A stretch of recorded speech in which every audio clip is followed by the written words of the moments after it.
지금 뭐 정부에서는 약간 뭐 주인 없는 회사라고 약간 괴롭히지만 예. 그 뭔가 활동을 잘하는 밸류에이션도 싸요.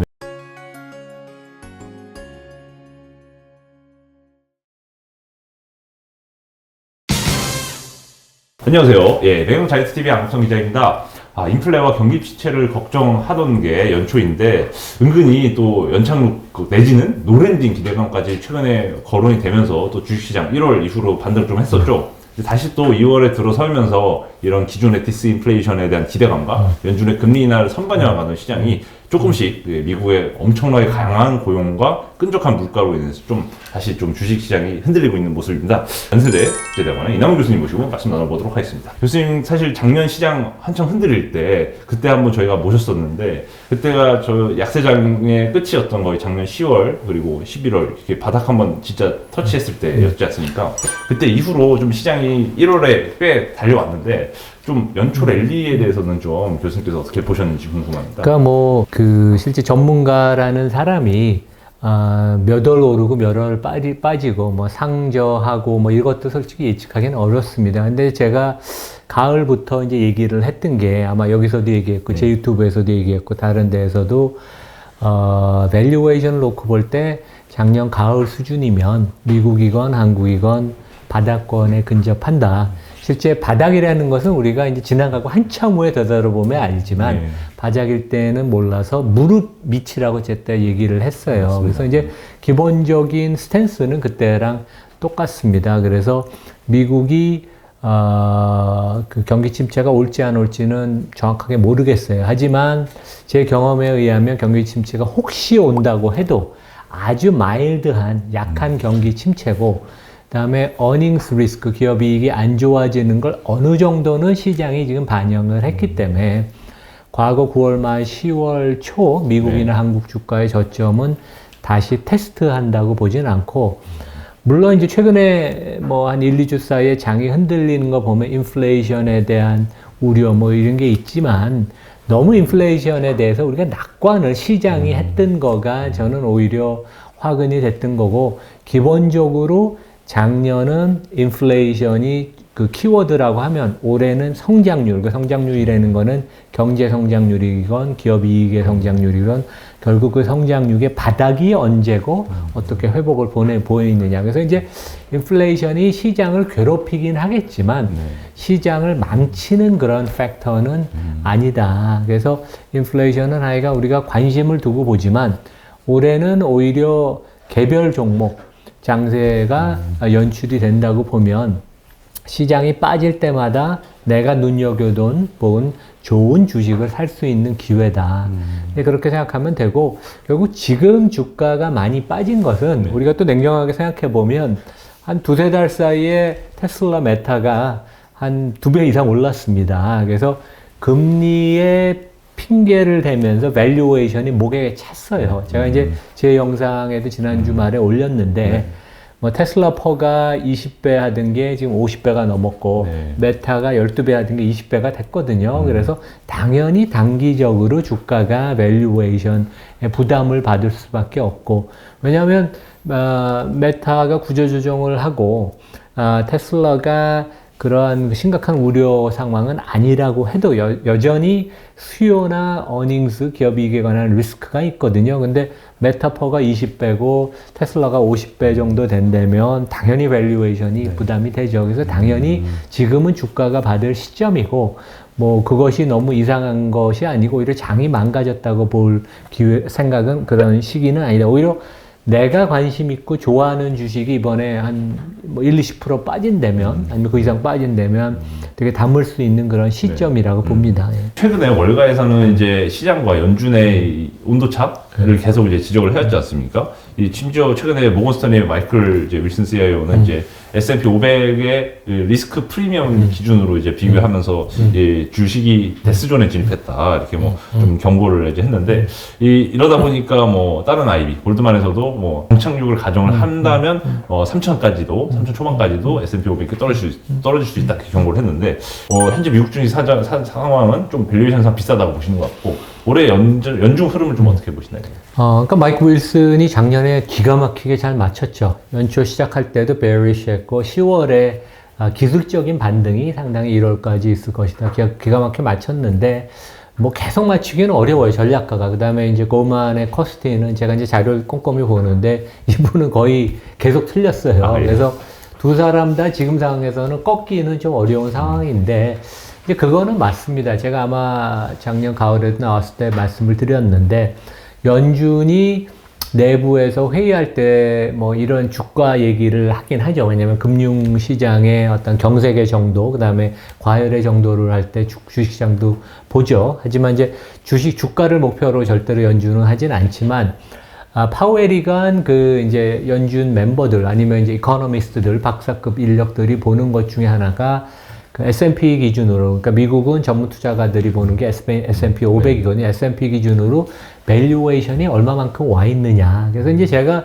그때도 3,500에서 한 4,000 정도가 그 밴드이다. 왜냐하면 4,000을 넘어가면 퍼가 올해 이제 기업이익 증가가 S&P가 없다고 가정을 하면 올해 퍼가 그래도 18배에서 19배 수준이에요. 네. 근데 과거 10년과는 다른 금리 인플레 상황이 앞으로 10년 동안 전개가 될 텐데, 물론 조금 높겠죠. 그런 상황에서 지금 어닝스 리스크나 부담이 있는데, 밸류에이션이 여기서 더 올라가는 건 진짜 오히려 버블 국면으로 들어가니까 4천만 넘어가면 파웰이건 그 연준 멤버들이 매파적인 발언을 쏟아내는 게 버블로 안 가게끔 시장이 착각을 하지 않게끔 만드는 거고, 또 여기서 이제 3,500 밑으로 내려가면 금융시장이, 주식시장이 너무 불안해지면서 원하지 않는 그러한 이제 경제는 심리적인 면도 많으니까 그런 이제 불안감이 특히 경제 주체들이 그런 상황에 빠지니까 연준이 원하는 밴드는 3,500에서 4,000이고 그동안 그 선을 어느 정도 지켜왔고 최근에 이제 4,100, 200을 시도를 했지만 역시 부담이 가는 수준이어서 오히려 지금 주가 조정받는 거는 되게 자연스러운 거고, 시장 전체로 아니면 개별 종목을 봐도 그렇고, 제 생각에는 아마 뭐 한 1, 2분기는, 그러니까 뭐 한 여름 전까지는 요런 국면이 지속되지 않을까. 이제 그 안에서는 개별 종목에 약진이 있고 후퇴하는 종목도 있겠지만 시장 전체 밴드는 우리가 이렇게 보는 게 낫고, 저는 시장이 금리 관련돼서 너무 앞서 나간 거지. 실제 미국에서 올해 연준에서 일을 했던 분이나 아니면 국제통화기금, 그러니까 제가 전에 제 유튜브에 이제 김준일 박사님이라고 아는 부총재보 하시고 IMF에서 오래 근무하신 분을 모셔서 얘기를 들으면 연준이 이제 그때 11월이었는데 금리를 2023년에 내릴 가능성은 진짜 없다. 왜냐하면 연준을 잘 모르고선 국내 전문가들이 하는 얘기인데 저도 거기에 100% 공감을 합니다. 왜냐하면 지금 인플레를 제대로 못 잡으면 그로 인한 후유증이 너무 후폭풍이 크기 때문에 내가 잘못해서 때려잡는 그런 너무 과잉 진압을 할지 몰라도 금리를 잡겠다는, 인플레를 잡겠다는 그런 의지가 확고하기 때문에 시장이 이거는 너무 이제 혼자 사랑에 빠진 이제 그런 것이고 지금 이제 어떻게 보면 정상으로 가는 거죠. 예. 네.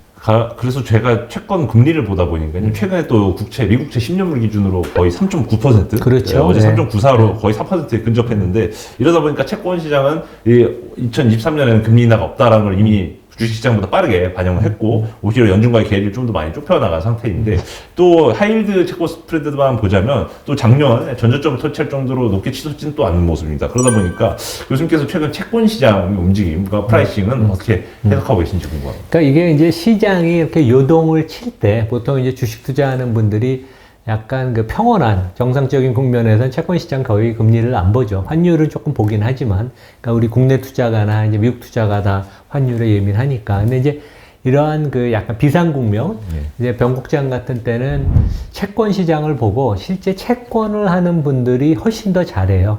왜냐면 매크로를 더 잘 보고 특히 리스크에 대해서 채권, 금리 하는 분들은 아니면 크레딧 하는 분들도 그렇고 되게 예민하기 때문에 주식은 성장성을 보기 때문에 리스크에 대해서 조금 둔감한 것도 있어요. 물론 이제 아주 잘하는 사람들도 있지만, 그래서 채권 전문가들이 항상 똑똑하고, 제 생각에 작년에도 그랬고 올해도 아마 이제 그런 식으로 채권 전문가들이 훨씬 더 잘 보는 게 아닌가. 그래서 뭐 제 생각에는 오히려 너무 금리가 10년 국채 기준으로 미국에서 3.5% 밑으로 내려가는 건 너무 좀 단기간 너무 급등한 그런 면이 있어서 지금 뭐 한 4% 정도를 가는 선이 좀 무난한 게 아닌가. 근데 결국 이제 인플레가 이번에 또 다시 뭐 약간 다시 좀 살아나도 어쨌든 간에 뭐 하반기가 되면 뭐 그 인플레가 다시 둔화되는 모습을 보일 테니까 이제 금리 또 다시 꺾일 겁니다. 네.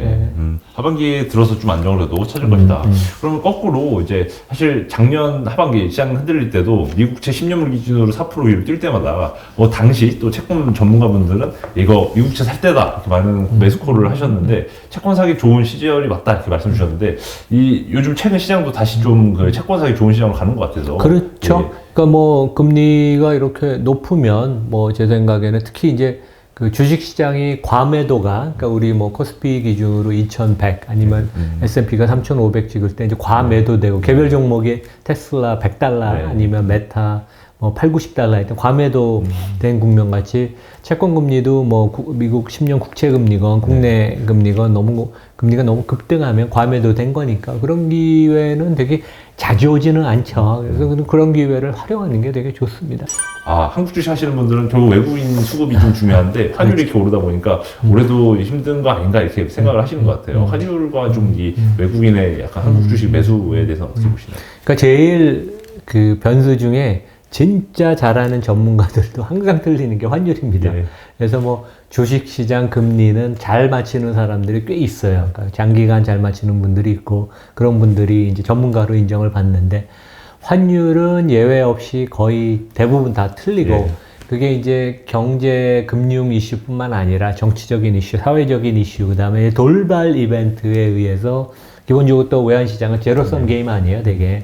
그러니까 되게 어려운데 제 생각에는 큰 환율은 뭐 옌달러건 원달러건 작년에 고점을 저는 찍었다고 보입니다. 그래서 너무 단기간 우리 원달러도 보면 오늘은 거의 1300을 다시 돌파를 했죠. 근데 뭐 1250 밑으로 내려간 거는 너무 단기간에 많이 움직인 것 같아서 약간 그 조정하는 모습을 보여서 환율은 다시 옌달러 그 다음에 이제 뭐 미국 외에 다시 아시아 통화건 이머징 마켓 커런시건 조금 안정을 다시 보일 것 같아요. 그러면 다시 환율은 뭐 제 생각에 1200에서 한 1300 정도 밴드를 놓고 보면 제 생각에는 이머징 마켓 한국 포함해서 전반적으로 그러면 이제 좀 안정감을 찾을 거고 미국 기업들도 보면 작년에 실제 실적이 안 좋다고 했지만 실제 그 달러 강세 충격을 빼면 그 매출액이 평균 5에서 한 8% 포인트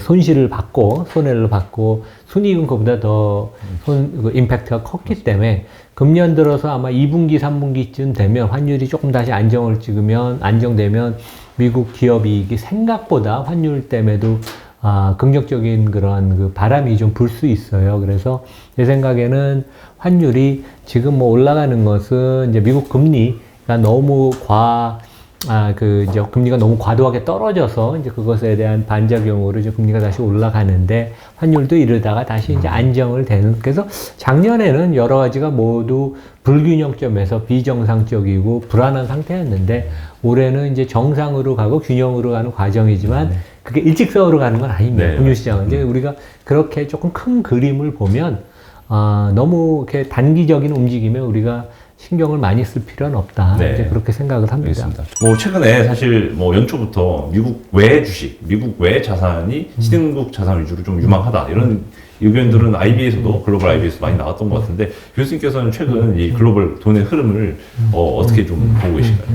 그러니까 재미있는 게 금년 들어서 그 국내에서는 이제 외국인은 사고 최근에 뭐 매수 강도는 좀 약해졌지만 기관하고 특히 개인들이 많이 팔았잖아요. 근데 이제 미국 시장은 뮤추얼 펀드 플로우는 미국 주식으로 이제 오히려 환매가 됐지만 개인들의 직접 미국 주식에 투자는 거의 사상 최고치예요. 그래서 그 최근 데이터를 보면 1 기준으로 1월하고 2월 초까지 하루에 순매수로 2조 원씩 거의 10억 달러를 했더라고요. 어마어마한 순매수를 하는데 재밌는 것은 이제 우리가 1, 2년 전에는 이제 20대들이 시장에 처음 들어온 젊은 그 피들이 뭐 국내도 그렇지만 이제 밈 주식을 많이 사서 많이 물리고 그다음에 이제 증시에 대해서 좀 좋지 않은 감정을 가졌는데 이제 이번에 주식 시장에 참여하는 사람들은 40대, 50대 베테랑, 중장년층, 증시에서 경험이 많은 분들. 그래서 이제 이분들이 테슬라도 많이 샀고, 그다음 빅테크.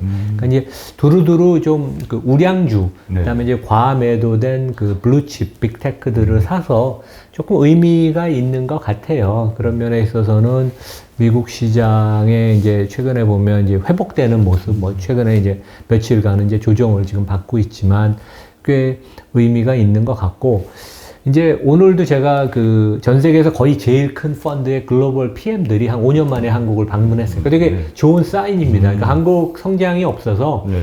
방문 안 하던 사람들이 뭔가 한국이 좀 바뀌는 거 아닌가. 그래서 이제 긴가민가 해서 이제 한 일주일 넘게 기업 방문하고 그다음에 전문가들 만나고 그래서 저도 점심을 먹었는데 그 한국이 이제 거버넌스 뭐 아주 일단 나중에 뭐 더 우리가 얘기를 하겠지만 거버넌스 관련돼서 뭔가 이게 그 기로에 서 있는 게 아닌가. 뭐 저희도 확신을 100% 못하지만 외국 투자가들도 뭔가 변화의 조짐이 긍정적인 게 있는데 코리아 디스카운트가 해소가 되는. 근데 이게 그냥 순항을 할 수 있는 건지 아니면 우여곡절이 있는 건지 아니면 과거 20, 30년 본 사람은 항상 이런 긍정적인 분위기가 만들어지다가 다시 또 이제 좀 후퇴하는 그런 모습을 항상 보였거든요.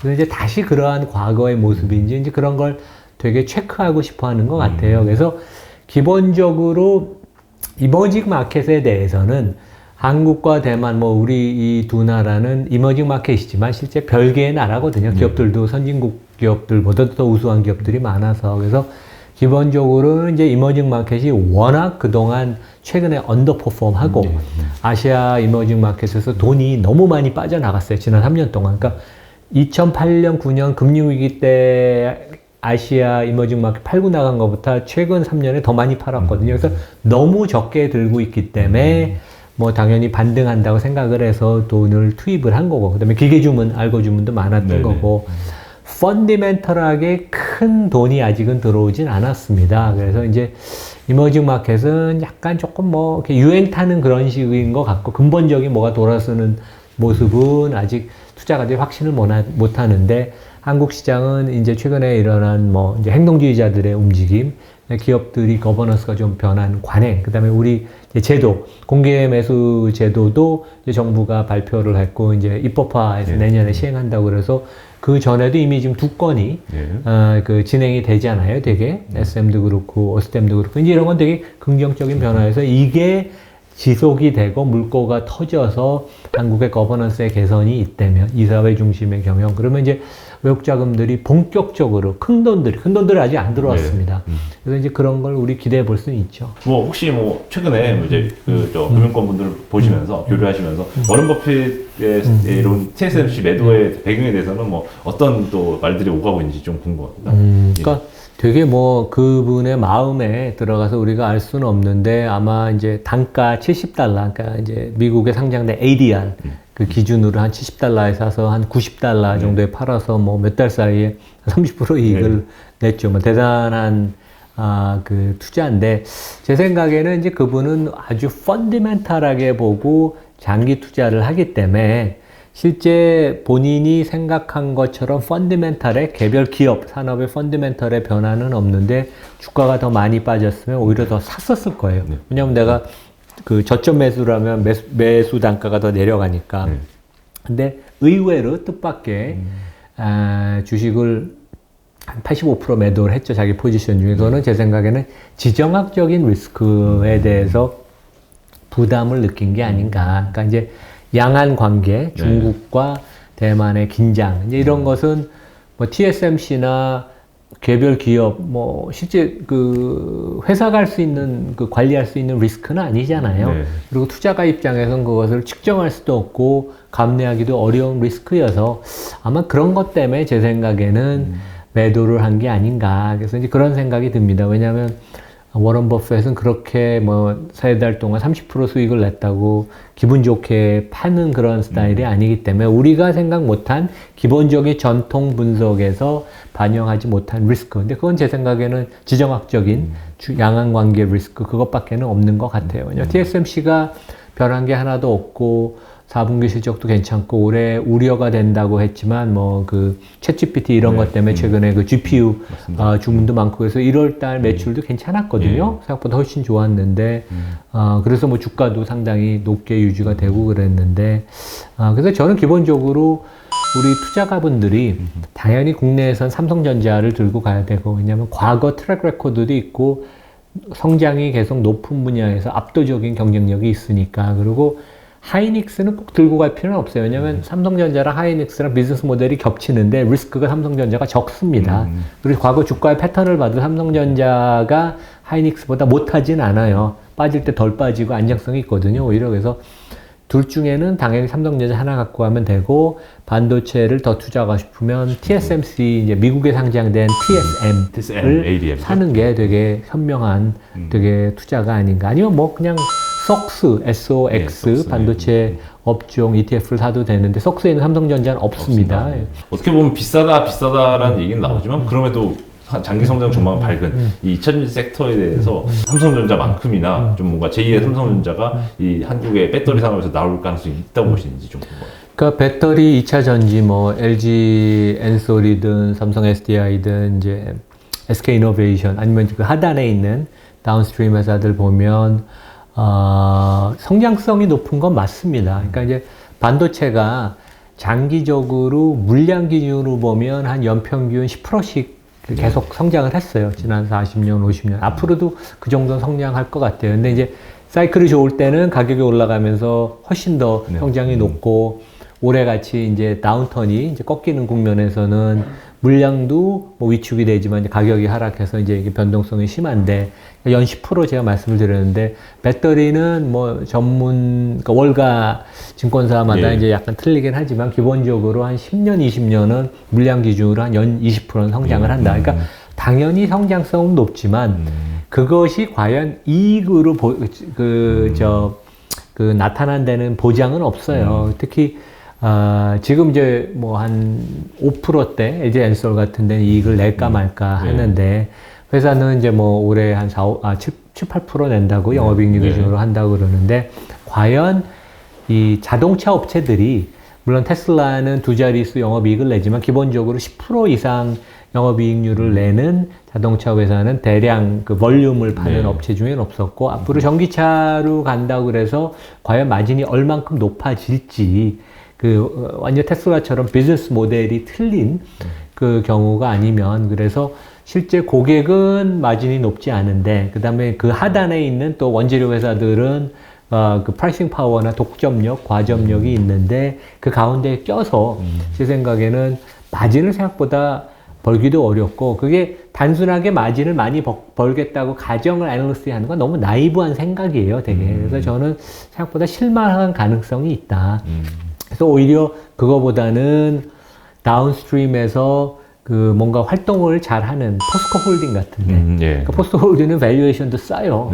그러니까 우리가 투자해서 망치는 제일 지름길 중에 하나가 성장주를 잘 될 거라고 믿어서 샀는데 그 고성장을 가정이 돼 있고 주가에 녹아 있는데 그게 이루어지지 않으면 주가가 아주 많이 빠지거든요. 그래서 그런 실망을 하는 것보다는 이제 포스코 홀딩 같은 경우가 기대치가 너무 낮았어요. 밸류에이션도 낮고 그런데 철강 사이클도 좀 돌아서고 그 다음에 이제 2차 전지 뭐 포스코 케미컬도 갖고 자회사로 있고 그 다음에 이제 리튬 광산 이런 것들이 제가 이렇게 경영진을 보면 되게 상당히 훌륭한 것 같아요. 지금 뭐 정부에서는 약간 뭐 주인 없는 회사라고 약간 괴롭히지만 그거는 제 생각에 논센스인 것 같고 왜 주인이 없는 회사입니까? 주주가 있는데. 네, 맞습니다. 근데 그 포스코 홀딩 같은데 밸류에이션도 낮고 최근에 주가가 올랐지만 많은 기대가 이렇게 녹아 있지는 않아요. 그래서 그런 데가 오히려 꾸준히 계속 효자 노릇을 할 수 있어서 오히려 그런 데에 투자하고 주주 환원도 최근에 되게 많이 합니다. 그래서 이제 그런 데가 오히려 더 투자에 그 실망도 안 하고 리스크도 좀 적게 투자를 하는. 그러니까 항상 우리가 투자할 때 내가 이 종목을 이 포지션을 사면 우리는 업사이드만 생각하는데 이면에 녹아있는 리스크가 뭔지 그걸 항상 고민해야 되는데 뭐가 잘못될 것인지 영어로는 what could go wrong 그건데 그거 측면에서 보면 저는 2차 전지 회사들은 시장이 잘못된 판단을 할 가능성이 높다. 그리고 LG 엔솔이 뛰어난 회사지만 이번에도 뭐 그 이제 미국, 유럽 배터리 업체들이 LG엔서뿐만 아니라 이제 SK온도 뭐 신규 공장을 짓는데 이제 좀 다른 소리를 하고, 그러니까 이제 슈퍼을로 생각하는 건 좀 잘못된 것 같아요. 그리고 삼성전자가 시가총액이 400조 원인데 LG엔솔이 이제 돈 벌기 시작하는데 시가총액이 130조 원이면 약간 LG엔솔 3개 살래? 아니면 삼성전자 하나 살래? 그러면 당연히 내가 10년 투자한다 그러면 삼성전자를 하죠.